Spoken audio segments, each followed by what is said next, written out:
Morning student, myself Bina Tripathi. Welcome to your online class. See students, this is your Environmental Studies Part 2 textbook Standard 5. Students, today I am going to explain you in History Chapter 9, Settled Life and Urban Civilization. See students, previous Chapter 8 we have learned beginning of settled life. 9.1 Use of metals. 9.2 Pots made on the potter's wheel. 9.3 Trade and Transport. 9.4 Rise of Cities and Script. 9.5 Social Organization in the Ancient Cities. See students, all these points we will discuss in this chapter. 9.1 Use of metals. See the picture students. Ancient gold object found in burial grounds, Bulgaria place. See student, pictures are shown here. You know students, burial ground means what? An area of land where dead people have been buried, an ancient place. We can say the burial grounds. That means burial grounds means is a place where bodies are buried, especially an ancient place. You may have wondered about the first metal that humans used.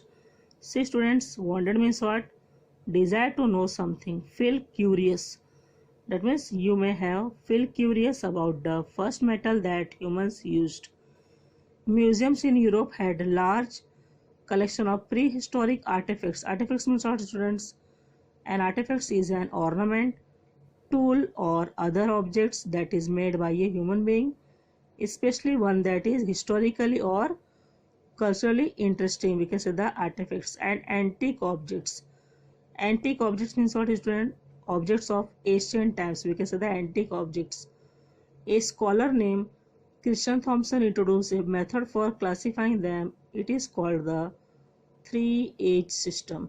See students, a scholar named Christian Thompson, he introduced a method for classifying them. It is called the 3-age system. Thompson classified the objects into 3 groups. How many groups students? 3 groups. Which are they? First one, stone tools, we can say the Stone Age. Second one, copper tools and other copper articles, we can say the Copper Age. And third one is iron tools and other iron articles, we can say the Iron Age. So this way students, Thompson classified the objects into 3 groups. Thompson established with the help of evidence. Evidence means what? Proof. That stone tools were the earliest. See students, Thompson established with the help of evidence that stone tools were the earliest. The period of copper tools and articles was next. That means stone tools was earliest and the period of copper tools and articles was next. It was followed by the period of iron tools and articles. Accordingly, the 3 periods were named the Stone Age, Copper Age and Iron Age respectively. And see students, accordingly the 3 periods were named the Stone Age, Copper Age and Iron Age respectively. This gave rise to the belief that copper was the first metal to come into use. And see students, this gave rise to the belief that copper was the first metal to come into use. Actually, gold was the first metal to be used. Gold is a soft metal, so it could not be used for making tools and implements. See students, gold is a soft metal, so because of that soft metals, it could not be used for making tools and implements. See students, example hammer. Hammer we can use iron, but suppose if we use gold, then what happens that there is no use. Why? Because gold is a soft metal. And this way gold is soft metal, so it could not be used for making tools and implements. Humans then discovered another metal which could be used for these purposes, and that metal was copper. The period when copper came into use is known as the Copper Age. And see students, the period when copper came into use is known as the Copper Age. See students, in the picture, to make it easy to turn the pot while shaping it, a rotating plank was probably used at first. The pot was shaped with one hand while the other was used to turn the plank.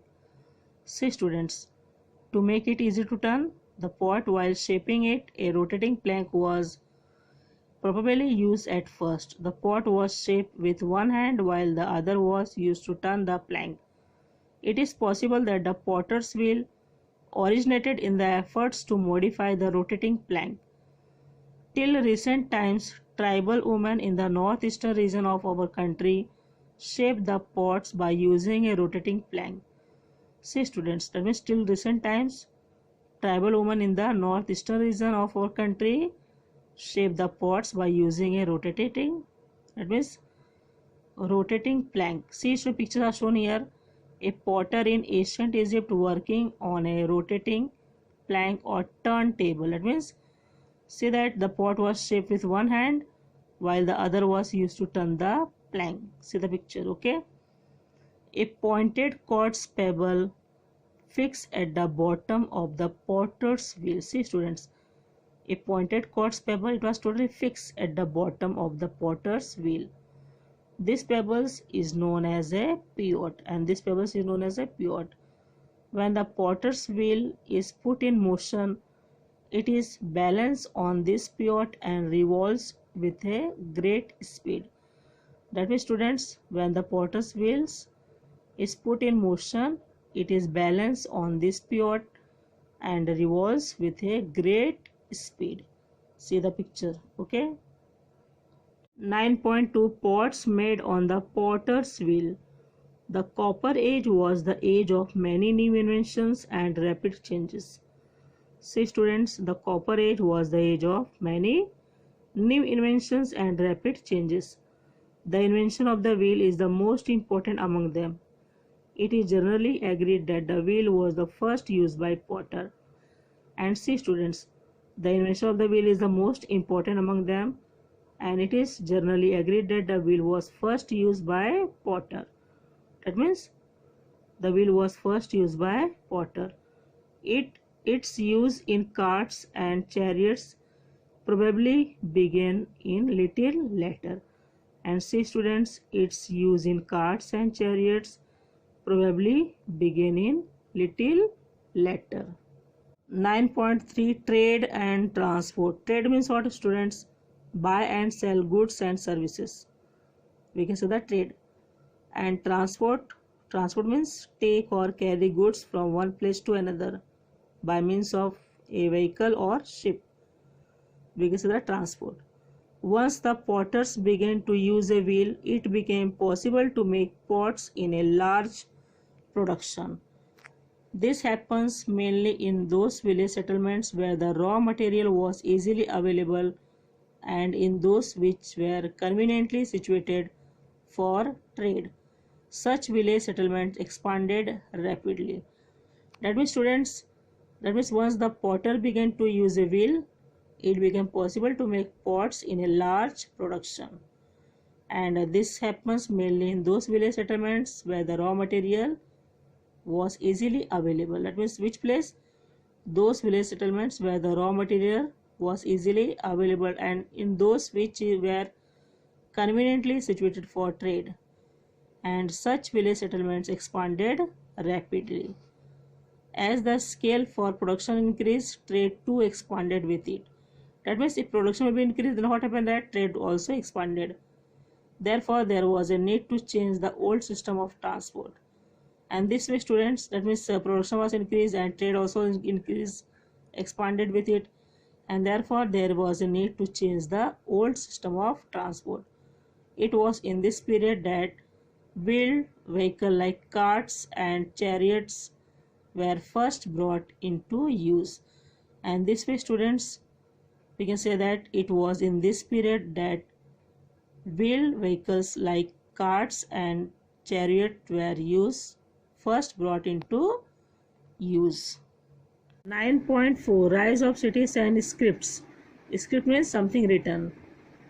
Long distance trade, rapid transport of goods and centers of large scale production are factors that brought together people engaged in different types of work. See students, That means long distance trade, rapid transport of goods, and centers of large scale production are factors that brought together people engaged in different types of work.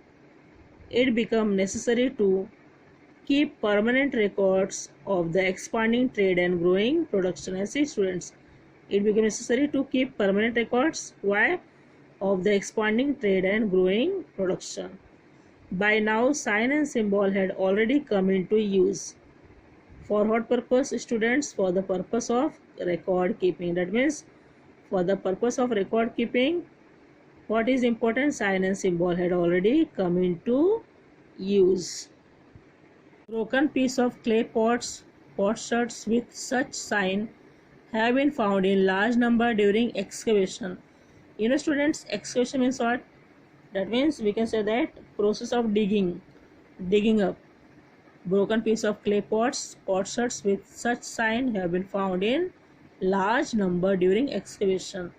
The increase in trade and production and the growth in the volume of records to be kept resulted in much modification and improvement in the sign and symbols used for this purpose. In this way, each culture developed its own scripts. And see, that means students, the increase in trade and production, that means trade and production was increased, and the growth in the volume of records to be kept resulted in much modification and improvement in the sign and symbol used for these purposes. In this way, each culture developed its own scripts.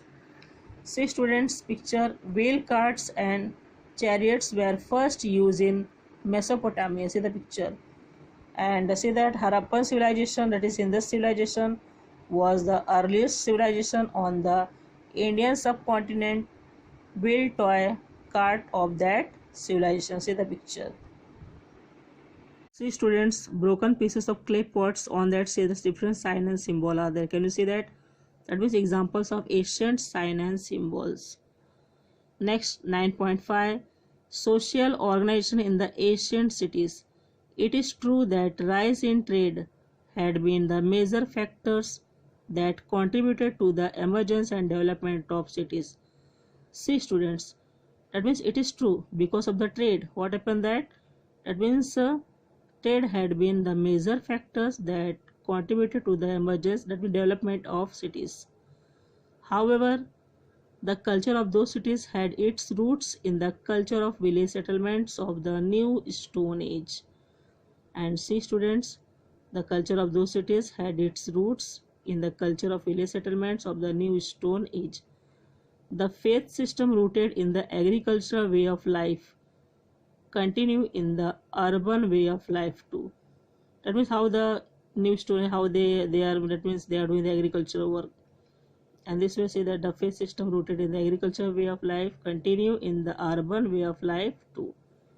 The social life and festivals based on agricultural faith system became more elaborate in cities that had prospered because of the rise in trade. And see students, different festivals celebrated in the cities. And see the grand temples were built in many cities. That means in cities, big temples, that means started to build. Chief of those temples became chief administrator of those cities. And who are the chief of those temples? He became the chief administrator of those cities. Later, the position of the temple's head and that of the king went to the same individual. And see students, later what happened that later the position of the temple's head and that of the king went to the same individual. This was the beginning of the ancient urban civilization of the world. And see students, this was the beginning of the ancient urban civilization of the world. We will learn more about them in the next lesson. Do you know this? The Rosetta Stones, can you see the picture? The inscriptions known as the Rosetta Stones were discovered in 1799 AD. As the stone is broken, only sections of the original inscriptions is seen on it. The inscription is in the Egyptian language. See students, this is the Rosetta Stones, and the inscription known as the Rosetta Stone was discovered in 1799 AD. As the stone is broken, only sections of the original inscription is seen on it. The inscriptions is in the Egyptian language. Today the Rosetta Stones is kept in the British Museum in London. At first sight, it appeared to have three different inscriptions in three sections. See, so what is important, students, in this? At first sight, it appeared to have three different inscriptions in three sections. But actually, the inscriptions consist of the same matters in three different scripts. The scripts in the topmost section is ancient Egyptian scripts known as hieroglyphs. It means the scripts of God. The scripts in the middle section was used for routine documents and is known as Demotic scripts. It was a simplified form of the Egyptian hieroglyphs. The scripts in the bottom section is Greek, and this way it is divided in three different scripts. Understood? That means first one, topmost, we can say that hieroglyphs, it means scripts of God, and middle section we can say that was used for routine documents and is known as Demotic scripts, and we can say the third one, that is it was a simplified form of Egyptian hieroglyphs, and the script in the bottom section is Greek. These inscriptions announce the accession of the new king Ptolemy I to the throne. This inscription has special importance as a source of Egyptian history because it became possible to read the forgotten Egyptian hieroglyphs scripts with the help of the other scripts on it. That means the name Ptolemy's written in the Demotic scripts was read first with the help of the Greek scripts. Later, a French teacher, Jean-Francois Champollion, was able to read the entire inscriptions. On reading the word Ptolemy's, he realized that other names in the inscriptions from foreign countries or cultures could also be read in the same way. Hence, he first read all foreign names in the inscription and based on that work prepared a chart of all the hieroglyphs later. Thus, Champollion succeeded in reading the forgotten Egyptian hieroglyphs scripts.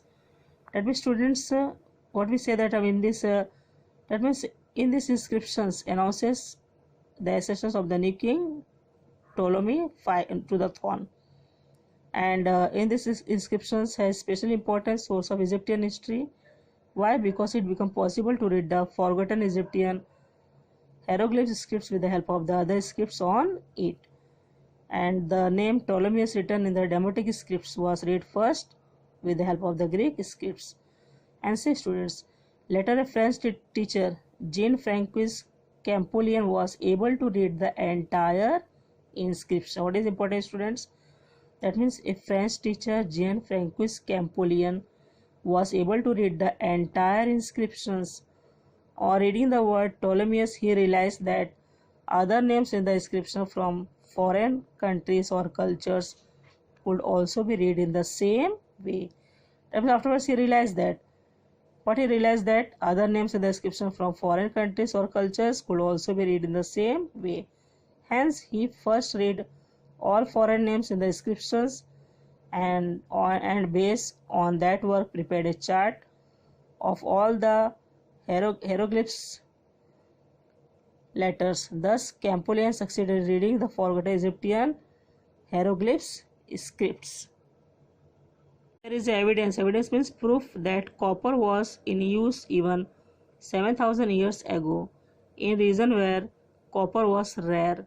It was not possible to use copper in large quantities. Therefore, people in such region kept using mainly stone tools and implements, even though they knew how to use copper. Students, there is a proof that copper was in use 7,000 years ago and in regions where copper was rare, and it was not possible to use copper in large quantities. Why? Because that place copper was very rare. Therefore, people in such a region kept using mainly stone tools and implements, even though they knew how to use copper. Copper objects are found at the ancient sites in such regions, but only in very small numbers. Therefore, such sites are called Chalcolithic sites and not as a Copper Age sites. Chalcos means what? Means copper, and lithos means stone. Thus, the age of copper and stones is the Chalcolithic age. Okay, that means Chalcos means copper and lithos means stone, and that's why we can say that the age of copper and stone is the Chalcolithic age. Although copper is harder than gold, it is still too soft for making objects from it. And see students, although copper is harder than gold, it is still too soft for making objects from it. However, when tin is added to it, it becomes sufficiently hard. The mixture or alloy of copper and tin is known as bronze. And see students, the mixture or alloy of copper and tin is known as bronze. As people in the New Stone Age had begun to use bronze in the making of various objects, the New Stone Age is also known as the Bronze Age. That means, students, as the people in the New Stone Age had begun to use the bronze in the making of various objects. That means they are using the bronze. Why? In the making of various objects in the New Stone Age. And that's why we can say that the New Stone Age is also known as the Bronze Age. Metal must be melted to make an alloy. Knowledge to how to melt zinc and tin dates back to almost thousands years before the making of bronze. And that means students, metals must be melted to make an alloy. Knowledge to how to melt zinc and tin dates back to almost 1000 years before the making of bronze. See students, a pictures, a mirror, a plate, all these are the articles made from copper. Indus civilization. Can you see that? Articles made from copper, that is Indus civilization. Exercise C students, question number 1. From the chart below, find out the names of the 3 periods into which ancient objects are classified and use them to match the 3 classes given below. Question number 2. Arrange the following in chronological order. Question number 3. Write about the consequence of the following events. And question number 4. Write notes. See students, all these are the assignment I am giving to you as your homework. You have to do this in your notebook and read this lesson twice, 2 times properly. I hope that you understood this lesson. Thank you.